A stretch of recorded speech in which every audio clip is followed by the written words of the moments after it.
Hello, and welcome to the Healthy Behaviour Change News Bulletin.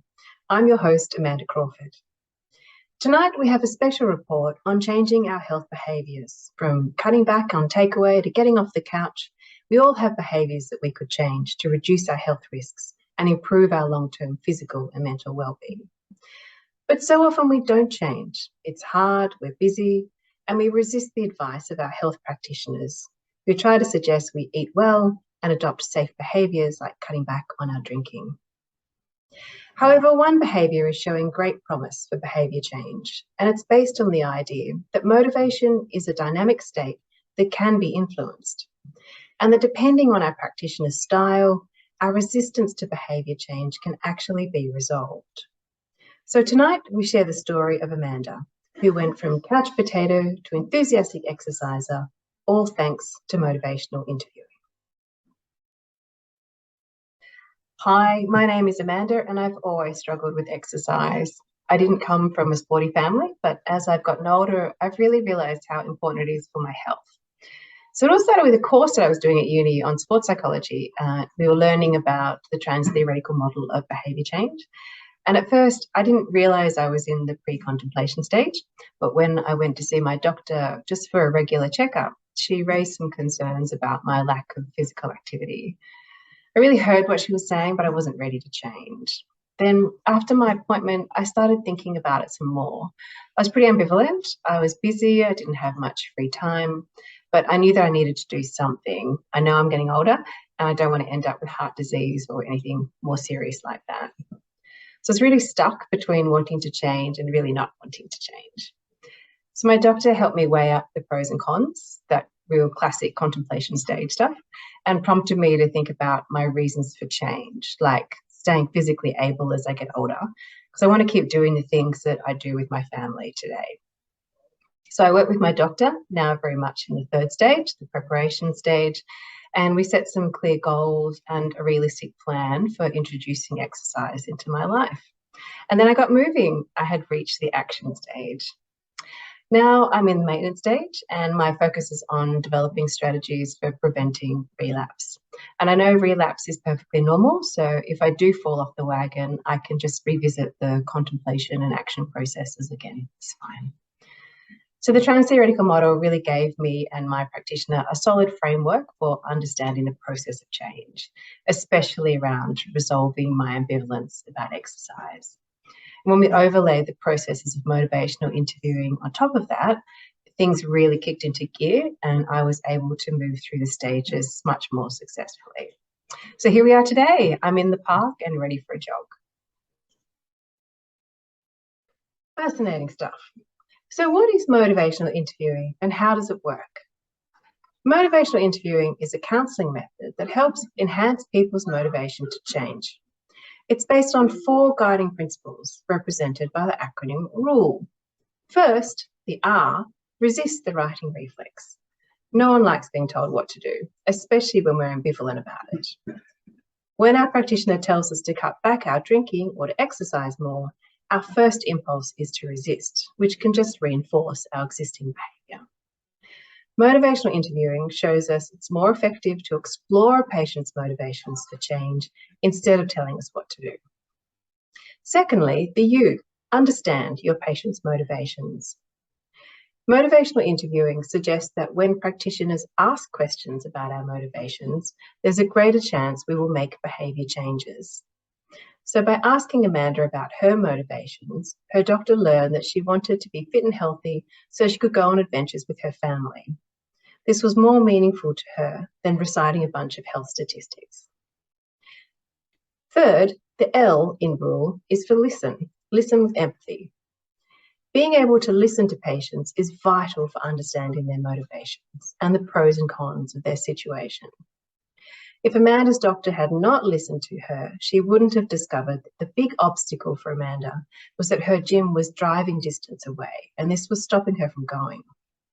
And on learning that driving distance was a factor, instead of saying, just get in the car and drive, stop whinging about it, Amanda's doctor listened with empathy and came to understand that Amanda only had small windows of time between meetings during the day.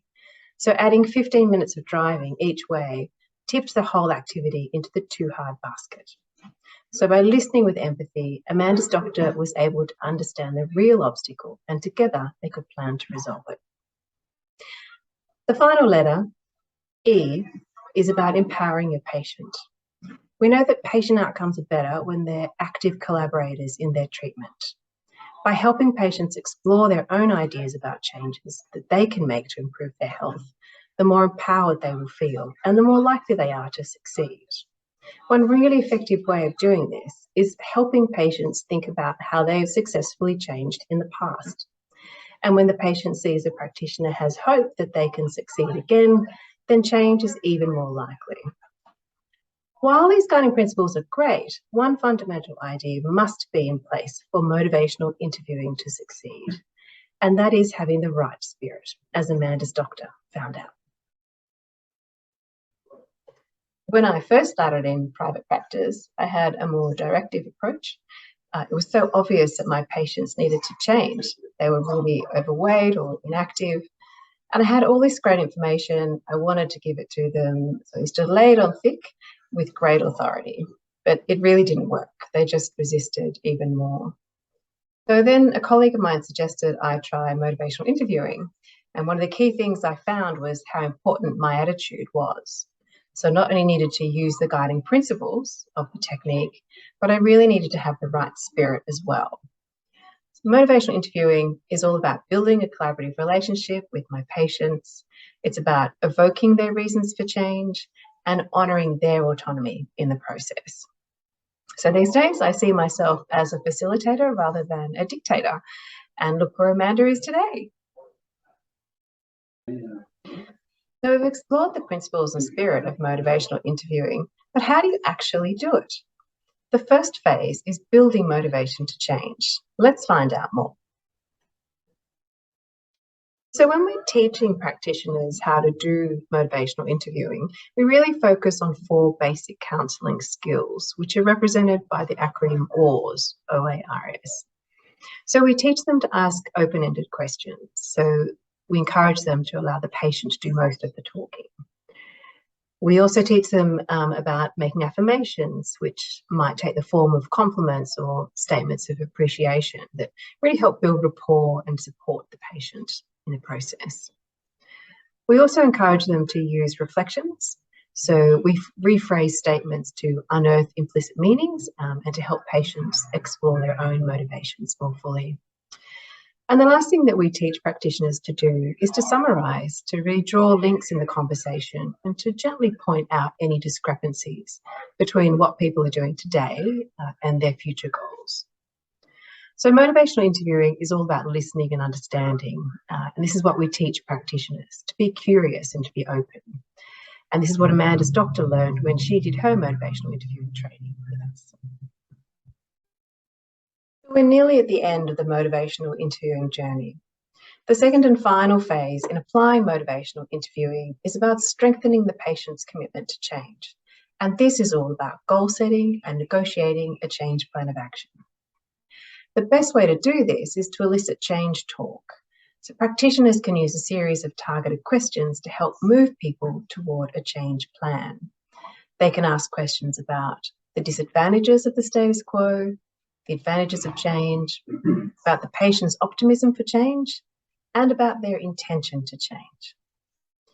So by working through these questions with her doctor, Amanda could see the discrepancy between where she was, not exercising, and where she wanted to be, which was to be fit and well and physically able to keep up with her family. She then talked through her previous successful experiences of change, like when she cut back on eating pizza, which she did a few years ago, which helped her feel confident about being able to succeed with this current change. With prompting and questions from her doctor, Amanda then came up with a plan to change her inactivity. She now goes to a gym just 2 blocks from home 5 times a week. And being so close, she knows she can pop out for 30 minutes of activity during the day between meetings. Exercise is now so much easier to incorporate into her day and into her life. As motivational interviewing becomes more widely known, people right across Australia are starting to work in collaboration with their health practitioners with open and curious spirits to start feeling better. So that's all we have time for tonight. Thank you for joining us with this special report on motivational interviewing, and good night.